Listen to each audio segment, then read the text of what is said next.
Sound of a dog barking frantically. Detective Morgan. Mrs. Hayes, I need you to explain something. Your son says he was at his office all night. But this security footage shows your vehicle on Willow Creek Drive at 5:02 a.m. And that dog, barking intensifies. Detective Morgan, that dog has been calm with every single person we've brought into this room. Every officer, every technician, every witness, everyone except you. Why is that? Patricia Hayes, voice trembling. I don't know what you're talking about. I wasn't. Detective Morgan, your daughter-in-law is dead, Patricia. 9 months pregnant. 5 gunshot wounds. And Rusty here? He won't stop barking at you. Dogs don't lie, Mrs. Hayes. So I'm going to ask you one more time, what were you doing at that house? Silence. Only the dog's persistent barking fills the room. What you just heard, that's a real interrogation recording from one of the most disturbing cases to ever hit Fayetteville, North Carolina. Welcome back to True Crime Files HQ. I'm your host, and if you're new here, this is where we dive deep into cases that shake you to your core, not just because of what happened, but because of who made it happen. Before we start, I want to give a massive thank you to our subscribers. You're the reason we can keep bringing these stories to light. And if you're watching but haven't subscribed yet, here's your moment. Hit that subscribe button right now, because trust me, you're not going to want to miss how this story ends. Today's case? It's about trust, about family, about the people you think would protect you, becoming the very ones who destroy you. Drop a comment right now and tell me, have you ever had a gut feeling about someone that turned out to be right? Because the victim in this story, she knew something was wrong. She tried to tell people, but no one believed her until it was too late. June 2019, Fayetteville, North Carolina. If you drove down Willow Creek Drive on any given evening, you'd see exactly what the American dream was supposed to look like. Neat lawns, 2-story houses with wraparound porches, kids riding bikes, neighbors waving from their driveways. And at 428 Willow Creek, you'd see Brielle Montgomery, 28 years old, glowing with that 3rd trimester pregnancy radiance, watering the petunias in her front yard while her golden retriever, Rusty, lay sprawled in the grass beside her. Picture perfect, right? But here's the thing about perfect pictures. They're composed, staged, controlled. And behind Brielle's smile, something was cracking. Her husband, Derek Montgomery, was a regional sales manager for a pharmaceutical company. Good-looking guy, clean cut, the kind of man who shook your hand firmly and looked you in the eye. The kind of man who sponsored the local Little League team and never missed church on Sunday.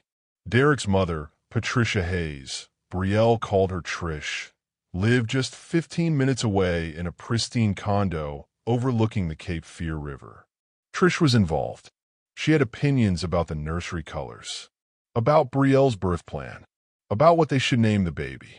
It's because she cares, Derek would say whenever Brielle complained. She just wants to help. But Brielle didn't feel helped. She felt watch point 3 weeks before Brielle's due date. She met her best friend, Jada Pierce, for lunch at a little cafe downtown. Magnolia's, the kind of place with mason jar sweet tea and checkered tablecloths. Jada noticed immediately.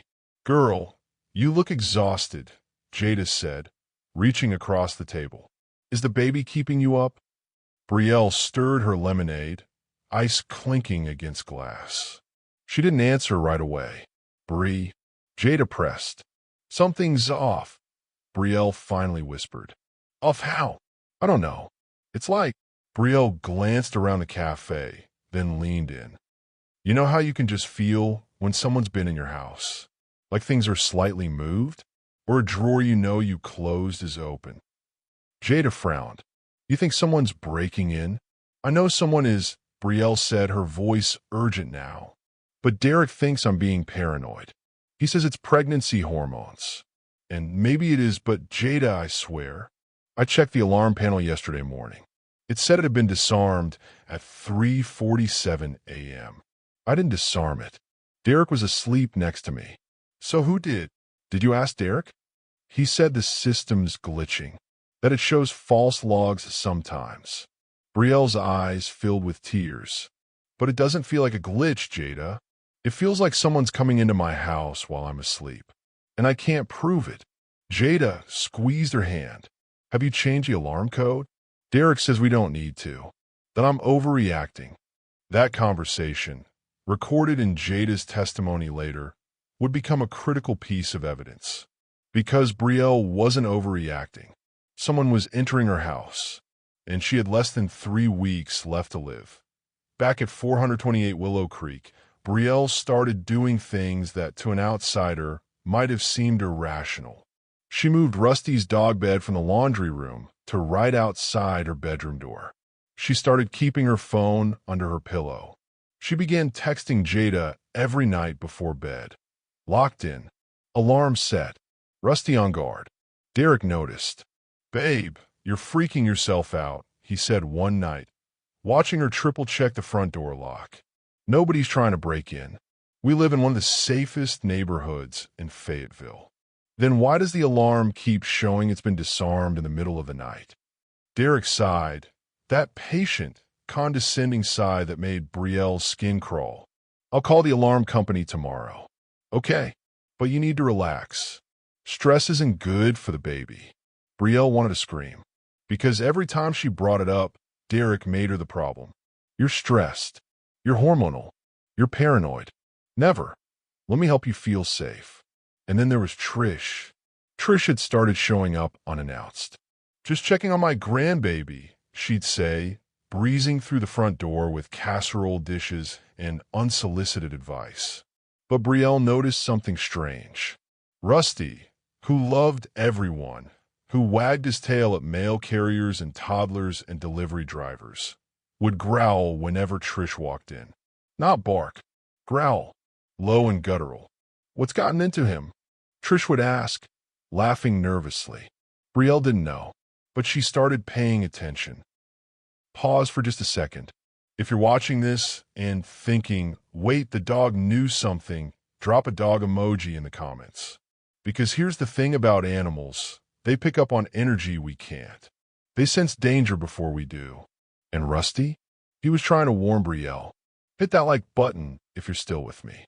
We're just getting started. July 8th, 2019. The last full day of Brielle Montgomery's life started like any other. She woke up at 7:30 a.m., made herself toast and scrambled eggs, and texted Derek, who'd already left for work. "Love you. Be safe." He didn't respond until noon. Busy day. Might be late tonight. That phrase, "might be late tonight," would haunt investigators. Because Derek had been saying that a lot lately. By evening, Brielle was exhausted. The baby was pressing on her lungs, making it hard to breathe. She microwaved leftover chicken, fed Rusty, and settled onto the couch with a true crime documentary.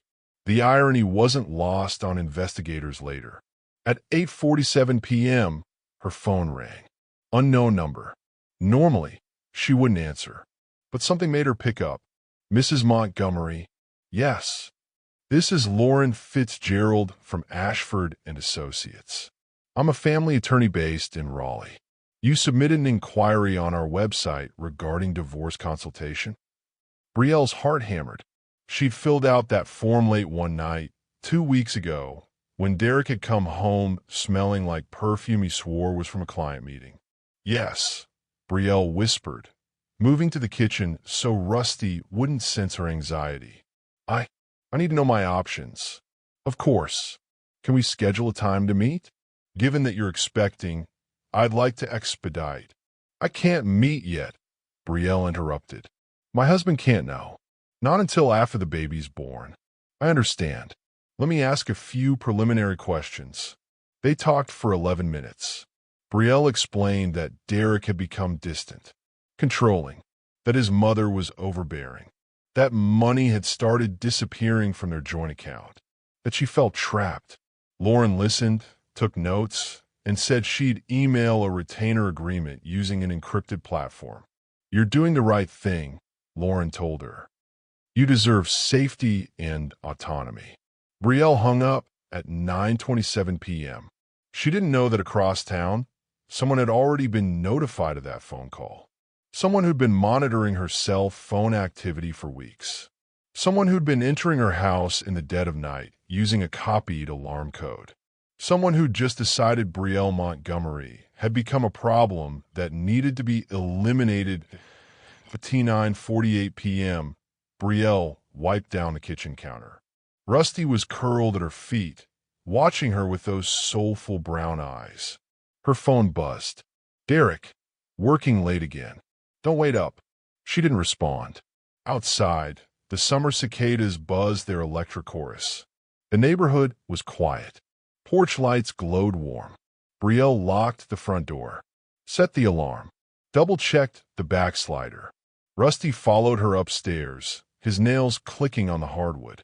She brushed her teeth, changed into an oversized t-shirt, and climbed into bed. The last thing she did before closing her eyes was glance at the nursery across the hall.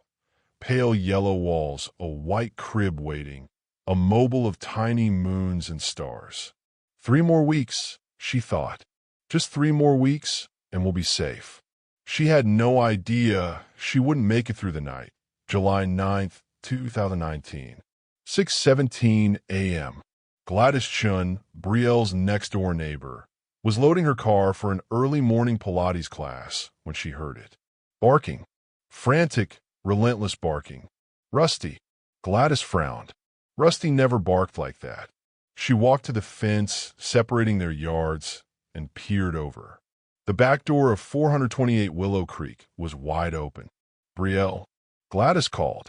The barking intensified. Gladys's stomach dropped. She pulled out her phone and dialed 911. "I need police at 428 Willow Creek Drive. My neighbor's back door is open and her dog is going crazy. She's 9 months pregnant.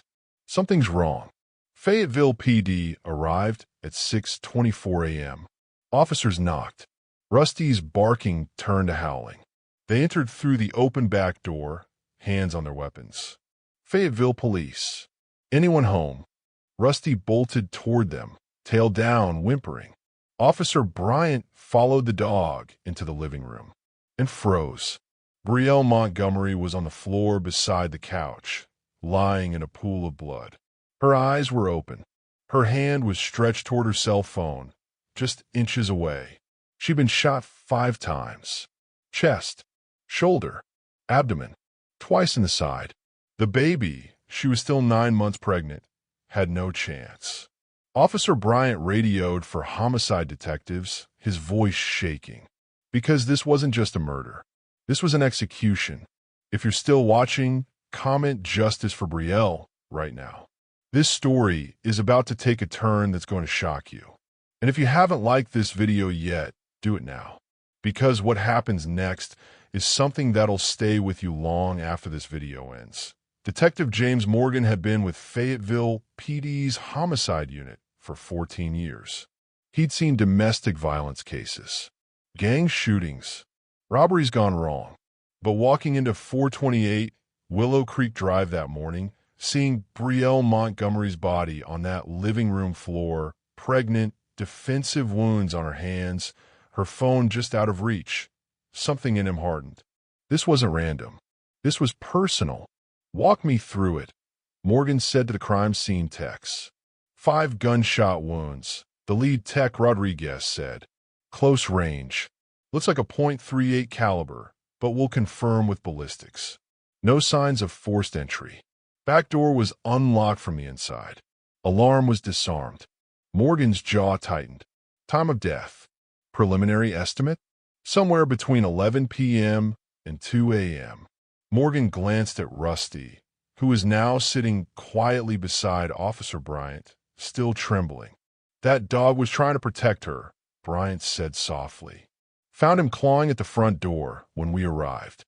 Morgan crouched down, scratched Rusty behind the ears. "You saw it, didn't you, buddy?" Rusty whimpered. "Get animal control to take him somewhere safe," Morgan ordered. "And tell them not to let anyone claim him without my approval. That dog's a witness." Derek Montgomery arrived at the scene at 7:42 a.m.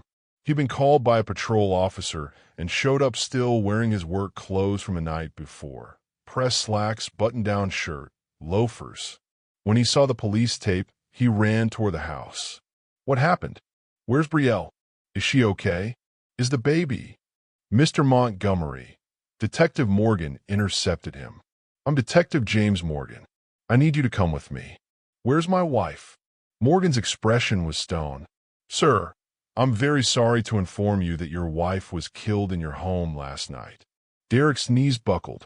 He grabbed the porch railing, gasping. No, that's not. She was fine. I just texted her. When did you last see your wife, Mr. Montgomery? Yesterday morning, before work, around 7:15. And where were you last night? At my office. I had reports to finish. I worked until almost midnight, then I crashed on the couch in the break room. I do that sometimes when I'm too tired to drive. Can anyone confirm that? Derek hesitated. The building has security cameras, and I badged in at 6:58 p.m. When did you badge out? I didn't. I slept there. Morgan made a note. So no one actually saw you there between, say, 10 p.m. and 6 a.m.? Derek's face went pale. Wait, you think I'm just gathering facts, Mr. Montgomery. Now, I need to ask you about your home alarm system. Who has the code? Just me and Brielle. No one else? Not your mother? Not a neighbor? No, just us. Morgan nodded slowly. That's interesting, because the alarm was disarmed at 12:14 a.m. last night, using your personal code. The color drained completely from Derek's face. That's impossible. I was at my office. Then how did someone use your code to get into your house, Mr. Montgomery? Derek opened his mouth, closed it, opened it again. I don't know. While Morgan questioned Derek, another detective, Detective Lisa Park, was dispatched to interview Patricia Hayes. Trish lived in a modern condo complex called Riverview Towers, all glass and steel overlooking the water. Park knocked at 8:30 a.m. Trish answered in a silk robe, hair perfectly styled, makeup already done. Mrs. Hayes? I'm Detective Lisa Park with Fayetteville PD. May I come in? Of course. Is everything all right? They sat in Trish's pristine living room. White furniture, abstract art, not a pillow out of place. Mrs. Hayes, I'm very sorry to inform you that your daughter-in-law, Brielle Montgomery, was killed last night. Trish's hand flew to her mouth. Oh my God, what happened? Was it a break-in? We're investigating. I need to ask you a few questions. When did you last see Brielle? 2 days ago. I stopped by to drop off some baby clothes I'd found at a consignment shop. What time was that? Around 3 p.m. And you haven't been back since? No. Park consulted her notes. Mrs. Hayes, do you drive a silver Lexus SUV? License plate HNK 4782. Yes, why? Because a vehicle matching that description was seen on Willow Creek Drive at 5:02 a.m. this morning. Trish blinked. That's impossible. I was here all night. Alone. Yes. So no one can confirm that? Trish's smile faltered. Detective, are you suggesting I had something to do with this? I'm just gathering information, ma'am. Do you have any idea why your vehicle would be on that street so early in the morning? Absolutely not. Maybe it was a car that looked like mine. Park made a note. Maybe. We'll check traffic cameras. One more question. Do you have the alarm code to your son's house? No. Derek never gave it to me. Did you ever ask for it? A pause. Once or twice. For emergencies. But Brielle said she preferred I call before coming over. Park picked up on the edge in Trish's voice. Did that bother you? Of course not. It's her home. But the way she said her home, clipped, resentful, told Park everything she needed to know. Back at the station, Morgan was reviewing Brielle's phone records when he stopped cold. Park, look at this. Park leaned over his shoulder. July 8th, 8:47 p.m. 11-minute call to a law firm in Raleigh. Ashford and Associates. Family law. Divorce attorneys. They stared at each other. She was leaving him, Parks said. Morgan dialed the firm. A receptionist answered, and after some back and forth about confidentiality and a court order, they were connected to Lauren Fitzgerald. Yes, Brielle Montgomery contacted me. Lauren confirmed, her voice somber. She wanted to explore her options regarding divorce. She seemed frightened. She mentioned her husband had access to their finances and that his mother was overbearing. She was planning to file after the baby was born. Did she mention feeling unsafe? She said she felt watched, that someone had been entering her home. Morgan's pulse quickened. Did she say who?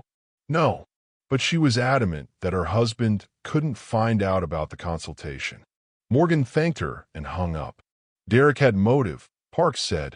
If she was planning to divorce him, maybe take the baby. And his mother had means, Morgan finished. Her car was on that street this morning. She has a vested interest in keeping that family together. So, where does that leave us? Morgan stood. It leaves us needing to tear apart both their alibis. And I want to know how the hell someone got Derek's alarm code. Okay, I need you to pause and comment right now. Who do you think did it? Derek? Patricia? Both of them? Drop your theory below. And if you're hooked, and I know you are, subscribe now to True Crime Files HQ because this case is about to spiral into something none of us saw coming. 3 days after the murder, Morgan got a call from Animal Control. Detective, you asked us to let you know if anyone tried to claim the dog. Yeah. Patricia Hayes just showed up. Says she's family and wants to take him. Don't release him. I'm on my way. Morgan arrived at the shelter 20 minutes later. Trish was in the lobby, arguing with the front desk attendant. He's my son's dog. I have every right. Mrs. Hayes, Morgan interrupted. She spun around. Detective, thank God. Please tell them I'm allowed to take Rusty. He's traumatized. He needs family.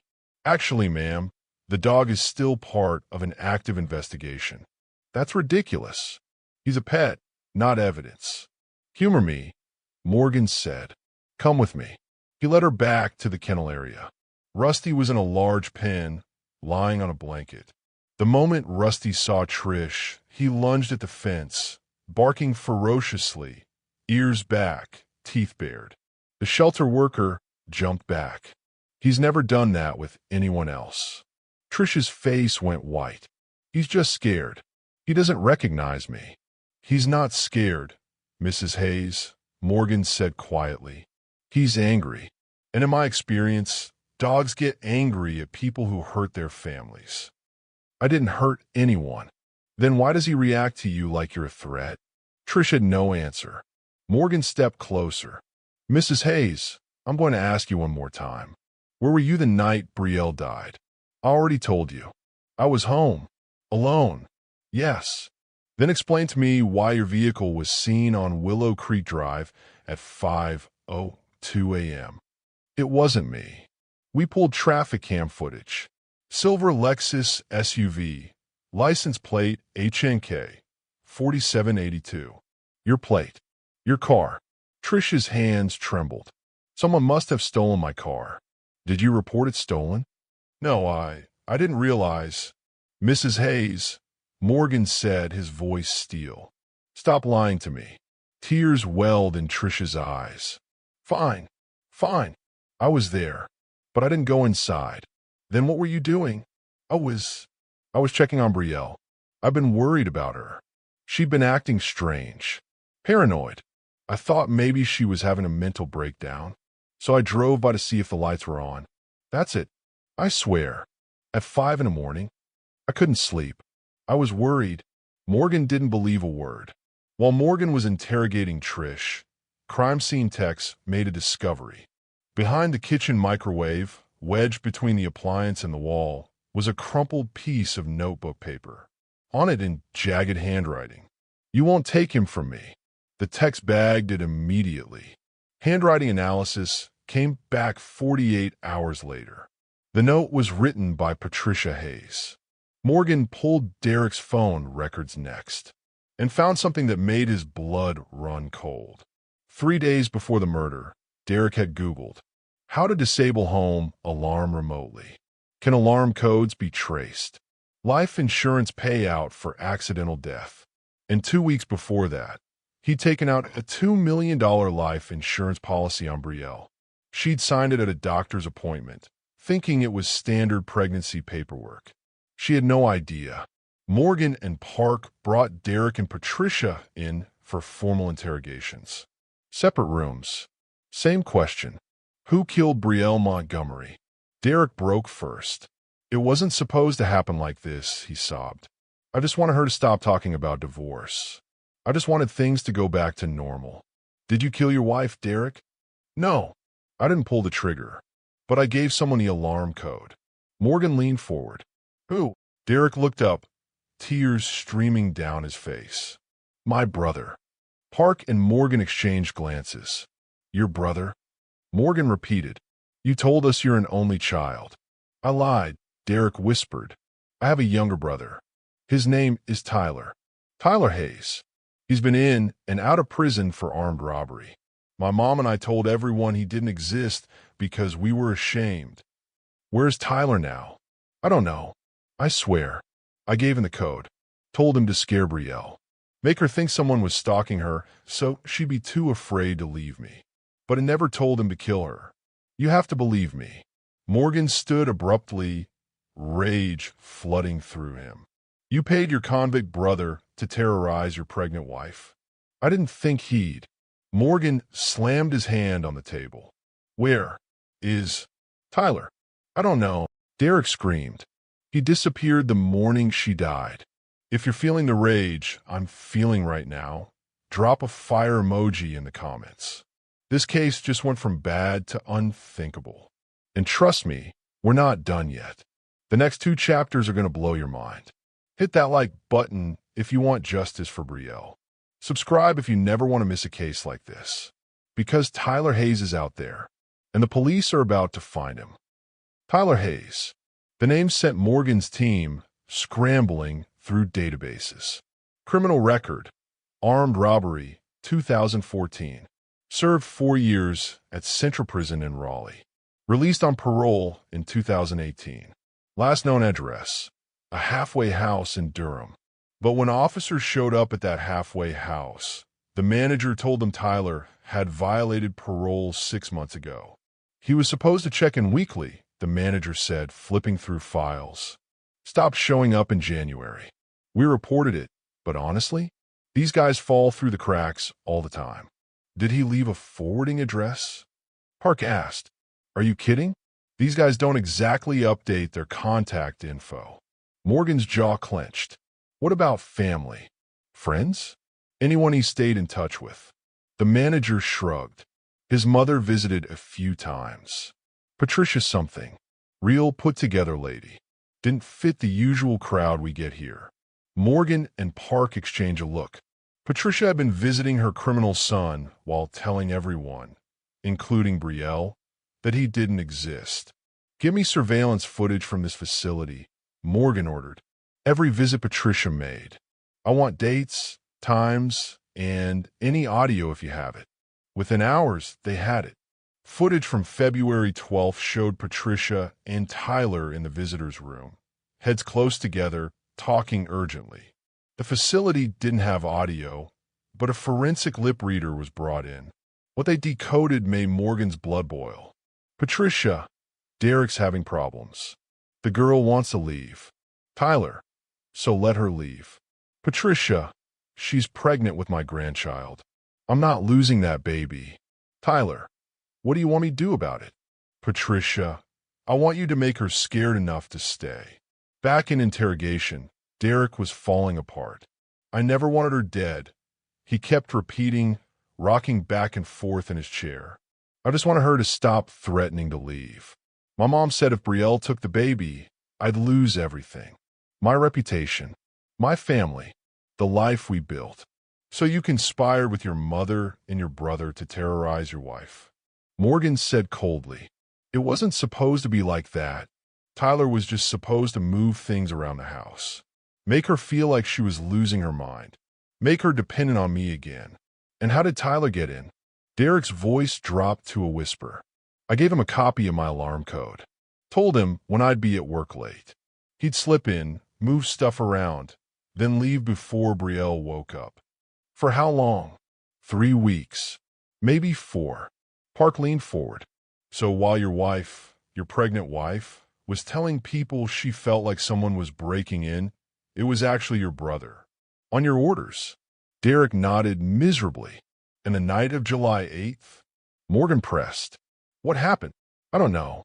I swear. I told Tyler we were done. That Brielle was too freaked out, and we needed to stop. But then she made that call to the divorce lawyer. Mom found out somehow. How did your mother find out about a private phone call? Derek hesitated. Derek, how? Mom had installed tracking software on Brielle's phone.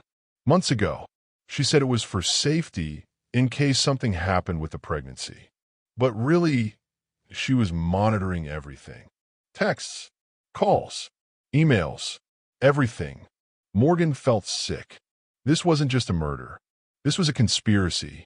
A family conspiracy to control, manipulate, and ultimately eliminate a woman who dared to want freedom. Listen, I need you to comment right now. Have you ever dealt with a controlling family member or in-law? Because this case shows just how dangerous that control can become. Drop your story below. You're not alone. And hit that subscribe button because we're about to reveal where Tyler Hayes was hiding, and it's going to shock you. While Morgan interrogated Derek, Park was running down Tyler's known associates. One name kept appearing, Brandon Kowalski, Tyler's former cellmate. Kowalski lived in a rundown trailer park on the outskirts of Fayetteville. Rusted swing sets, overgrown lots, the smell of propane and cigarettes. Park and 2 officers knocked on Kowalski's door at 2 p.m. He answered shirtless, tattoos covering his arms, eyes glassy. Brandon Kowalski? Who's asking? Park flashed her badge. Fayetteville PD. We need to talk about Tyler Hayes. Kowalski's expression didn't change. Don't know him. Funny, because you shared a cell with him for 18 months. That was years ago. When's the last time you saw him? Kowalski scratched his jaw. I don't know. Maybe 6 months. Try again. And this time, don't lie to me. Because if you're harboring a fugitive, you're looking at serious time. Kowalski's bravado cracked. Look, I don't want trouble. Then tell me where Tyler is. A long pause. Then, there's an old auto repair shop off Route 87. Been abandoned for years. Tyler mentioned crashing there sometimes. Address. I don't know the exact number, but it's near the old Walmart. Big cinder block building with busted windows. You can't miss it. Park radioed for backup. 40 minutes later, a SWAT team surrounded the abandoned auto shop. Broken windows, graffiti-covered walls, weeds growing through cracks in the pavement. Tyler Hayes, this is the Fayetteville Police Department. Morgan shouted through a megaphone. We have the building surrounded. Come out with your hands up. Silence. Then from inside a voice, I didn't do it. Come out and we can talk. I didn't kill her. Morgan's heart raced. Then come out and tell us what happened. Another long silence. Then the side door creaked open. Tyler Hayes emerged. Mid-30s, gaunt, wearing filthy jeans and a torn flannel shirt. His hands were raised, but his eyes were wild. On your knees, an officer shouted. Tyler complied, sinking to the ground. Officers swarmed him, cuffing his hands behind his back. I didn't kill her, Tyler repeated as they hauled him to his feet. I swear to God, I didn't kill her. Then who did? Morgan demanded. Tyler looked Morgan straight in the eye. My mother. Tyler Hayes sat across from Morgan and Park in interview room 3, cuffed to the table. He looked exhausted. Haunted. Start from the beginning, Morgan said. And don't leave anything out. Tyler took a shaky breath. Derek called me in February. Said he needed a favor.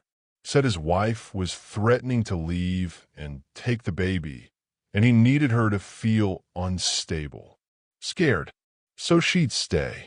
And you agree? He's my brother. And my mom, she promised me money. Said if I helped keep the family together, she'd help me get back on my feet. Maybe even get my record expunged. So you broke into their house. Yeah, using the alarm code Derek gave me.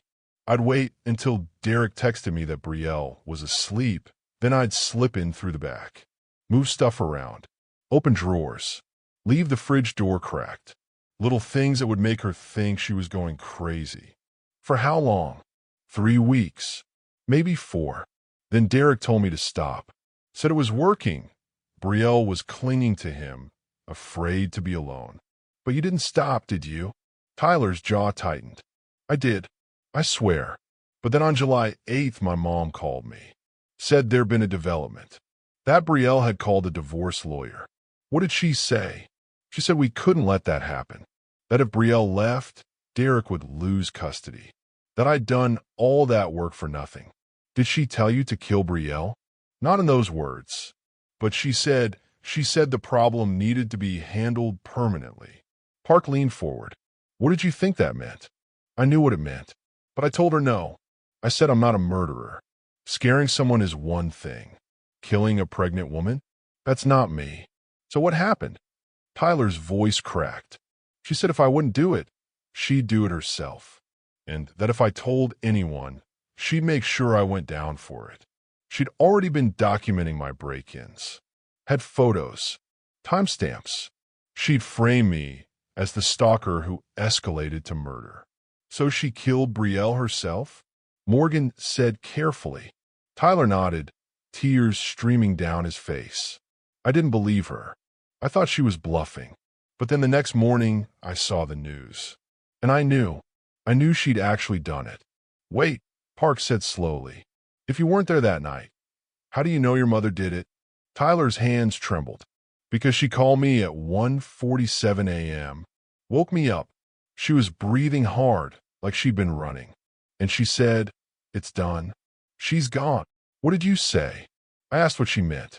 And she said, the girl was going to destroy this family. I protected us. You'll thank me one day. Morgan felt his stomach turn. Did she say anything else? Yeah. She said, I used your gun. The one you left in the shed behind Derek's house. I'd stashed a .38 there months ago, in case I needed protection during the break-ins. I forgot about it. So your mother took your gun, used Derek's alarm code, the code you'd been using, and killed Brielle Montgomery. Tyler nodded. And then she framed me. If you hadn't found me, she would have let me take the fall. Morgan stood abruptly. Park, we need to pick up Patricia Hayes. Now. Okay, drop a alarm emoji in the comments if you saw that coming. A mother killing her daughter-in-law to protect her son's marriage and keep her grandchild. This is beyond disturbing. If you're invested in seeing Patricia face justice, hit that like button and subscribe. Because the courtroom confrontation is going to be intense. Patricia Hayes was arrested at 6:15 p.m. at her condo.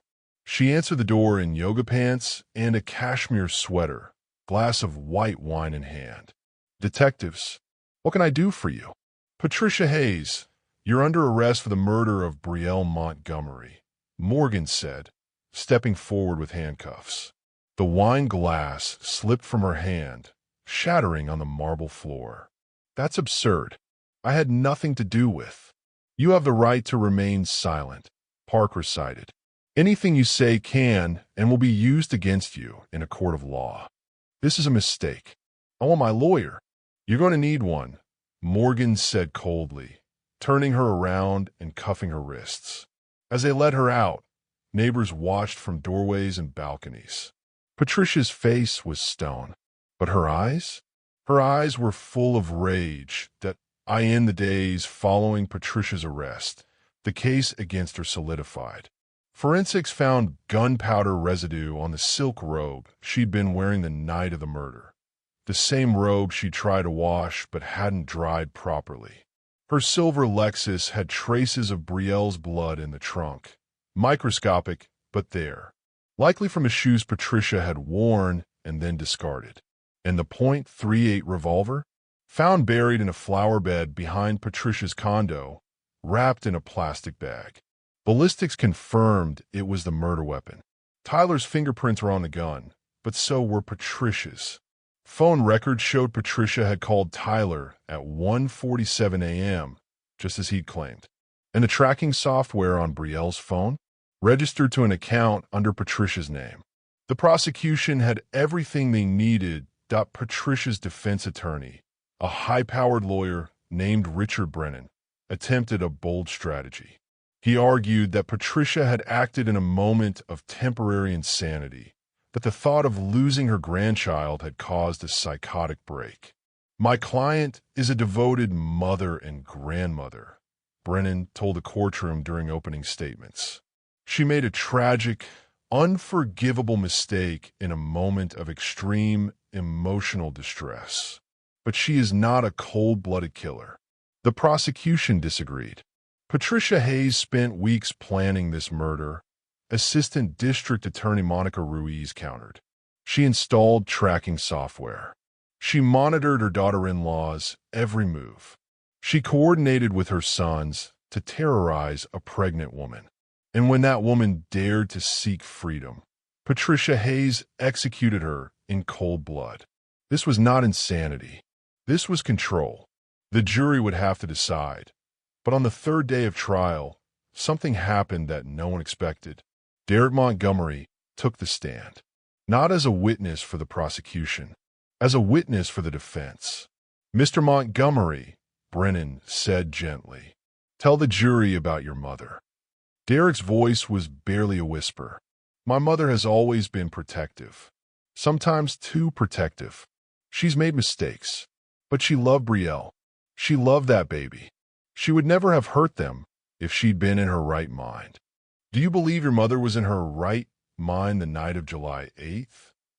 "No. I think she snapped. I think the stress of potentially losing her grandchild broke something inside her." Morgan, sitting in the gallery, felt his hands ball into fists. Derek was trying to save his mother. After everything she'd done, the manipulation, the murder, the framing of his own brother, Derek was standing up for her. The prosecution tore into him on cross-examination, but the damage was done. Derek's testimony planted reasonable doubt. And in a murder trial, reasonable doubt was everything. The jury deliberated for 6 days. 6 agonizing days where Morgan couldn't sleep, couldn't eat, couldn't think about anything except Brielle Montgomery lying on that living room floor. Pregnant, defenseless, murdered by the woman who should have been preparing to welcome her grandchild. On the 7th day, the jury sent word. They'd reached a verdict. The courtroom was packed. Brielle's mother, Diane Pierce, sat in the front row, clutching a photo of her daughter. Jada Pierce sat beside her, holding her hand. Derek sat on the opposite side, behind his mother's defense table. Tyler was in a separate holding cell.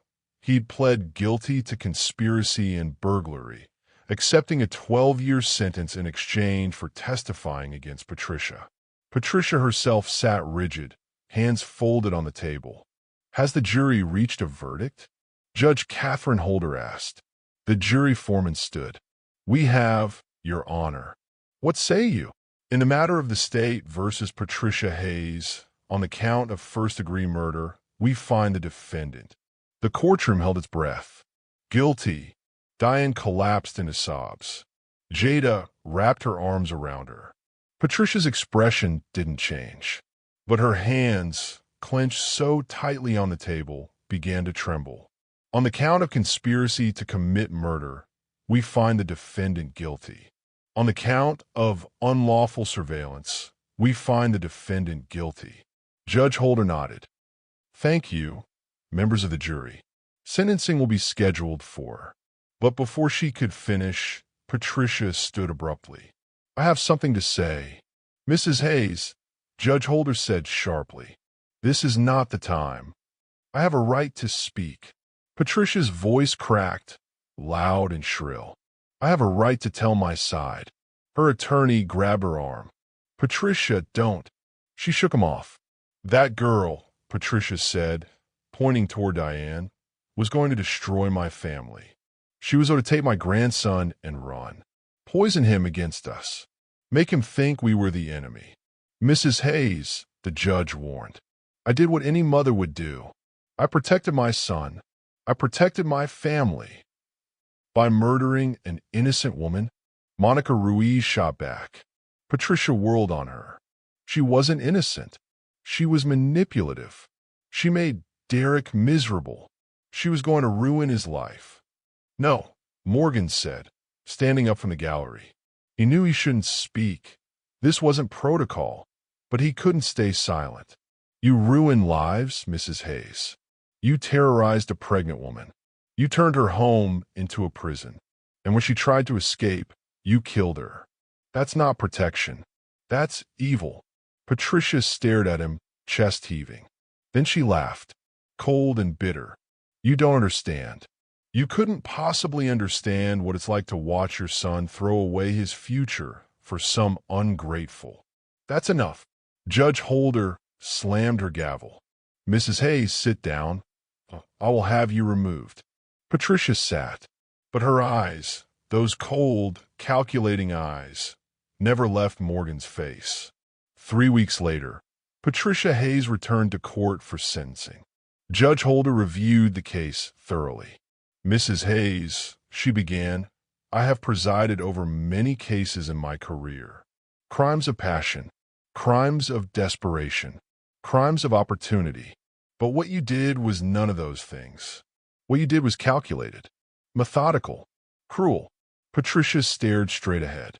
You spent weeks planning the destruction of a young woman whose only crime was wanting autonomy. You invaded her privacy. You manipulated your sons into participating in your scheme. And when Brielle Montgomery dared to seek freedom, you ended her life and the life of her unborn child. Diane sobbed quietly in the front row.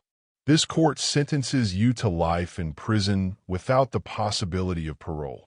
Additionally, you will serve consecutive sentences for conspiracy and unlawful surveillance. May God have mercy on your soul. The gavel came down. Patricia was led away in handcuffs. She didn't look back. If you believe justice was served, drop life without parole in the comments. And if you think this case shows why we need stronger protections for victims of domestic control, hit that like button. Subscribe if you want more cases that matter. Because this story isn't over yet. There's one more chapter to tell. Derek Montgomery was charged as an accessory to conspiracy. His attorney argued he'd been manipulated by his domineering mother, that he never intended for Brielle to be harmed. The prosecution argued he'd enabled a murder by providing the alarm code and coordinating with Tyler. In the end, Derek pled guilty to conspiracy to commit stalking and obstruction of justice. He was sentenced to 8 years in prison. At his sentencing, he finally addressed Brielle's family. Diane, Jada, he said, voice trembling. I know there's nothing I can say that will bring Brielle back. Or the baby. Our son, the son I'll never meet because of my cowardice. Diane wouldn't look at him. I was weak, Derek continued. I'll let my mother control me. I'll let my fear control me. And Brielle paid the price. I will carry that guilt for the rest of my life.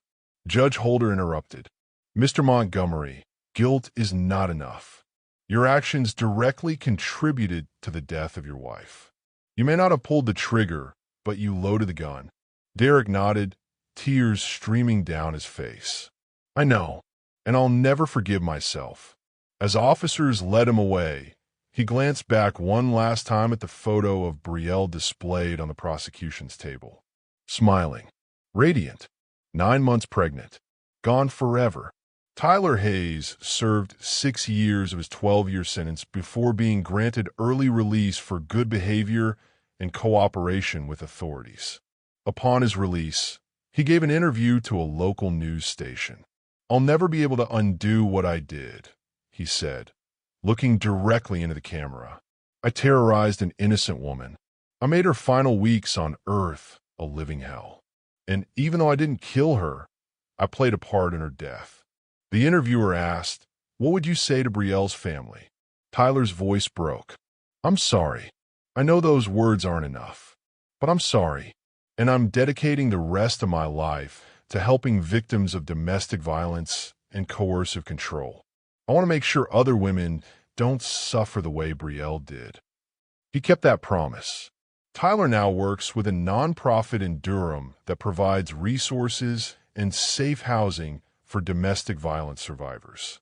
It doesn't absolve him, but it's something. Brielle's mother, Diane Pierce, couldn't bring her daughter back, but she could make sure Brielle's story wasn't forgotten. With Jada's help, Diane founded the Brielle Montgomery Foundation, a nonprofit dedicated to raising awareness about coercive control, digital stalking, and domestic abuse within families. People think domestic violence is always physical, Diane said during the foundation's launch.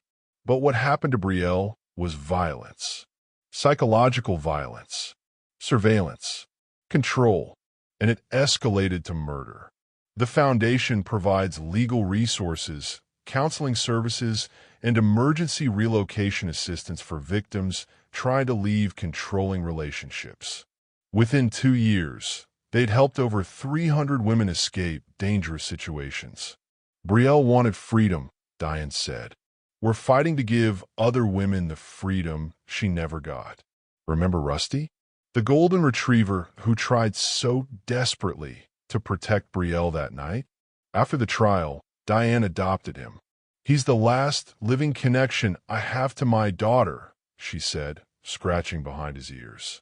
"And he tried to save her. He deserves a good life." Rusty now spends his days at the foundation's office, greeting survivors who come in for help. And according to Diane, he's never barked aggressively at anyone since Patricia was arrested. "He knows she's locked up," Diane said softly. "He knows Brielle can rest now." Brielle's case sparked national conversations about coercive control. Legislators in North Carolina introduced the Brielle Montgomery Act, which made digital stalking by family members a felony and created stricter penalties for conspiracies involving multiple family members. The bill passed unanimously.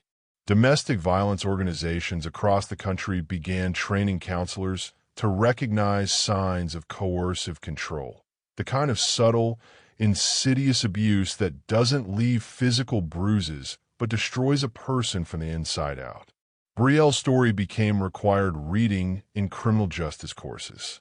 Her face appeared on billboards promoting the National Domestic Violence Hotline.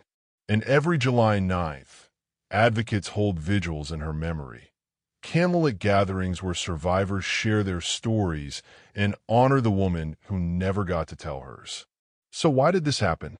How does a mother, a woman who should nurture and protect, become a murderer? Psychologists who studied Patricia's case identified several factors. Narcissistic control. Patricia viewed Derek, and by extension, his family, as extensions of herself. When Brielle threatened to leave, Patricia perceived it as a personal attack. Enmeshment. Patricia had blurred the boundaries between herself and her son. His happiness was her happiness. His family was her family. She couldn't separate her identity from his. Entitlement.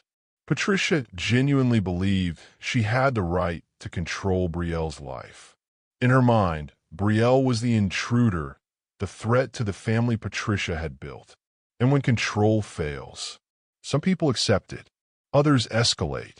Patricia Hayes escalated to murder. If this story affected you, I need you to do something. Comment below and tell me, what's one thing you learned from Brielle's case? And if you know someone in a controlling relationship, someone who feels trapped, monitored, or afraid, share this video. Share the resources. Be the person who helps them escape before it's too late.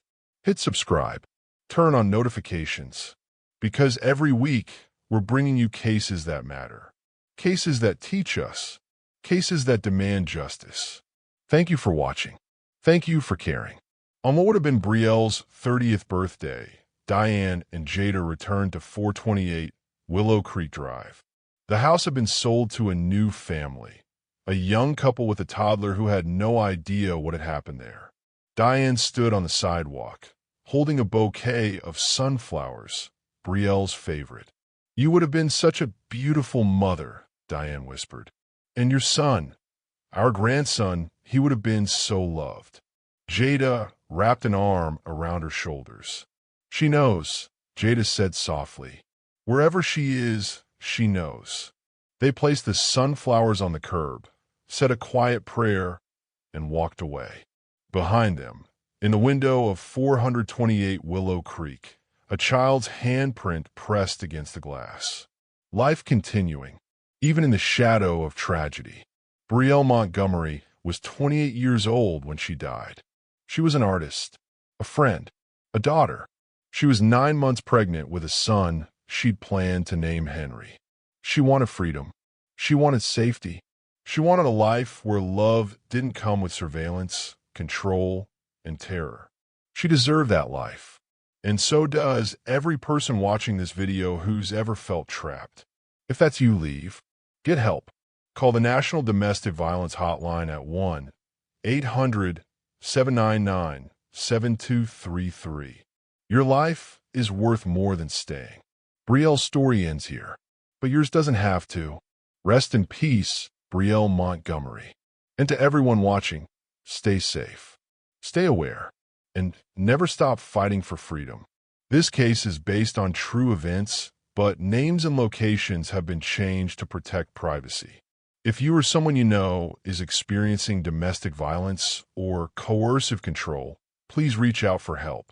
National Domestic Violence Hotline, 1-800-799-7233. True Crime Files HQ. Subscribe for more stories that matter.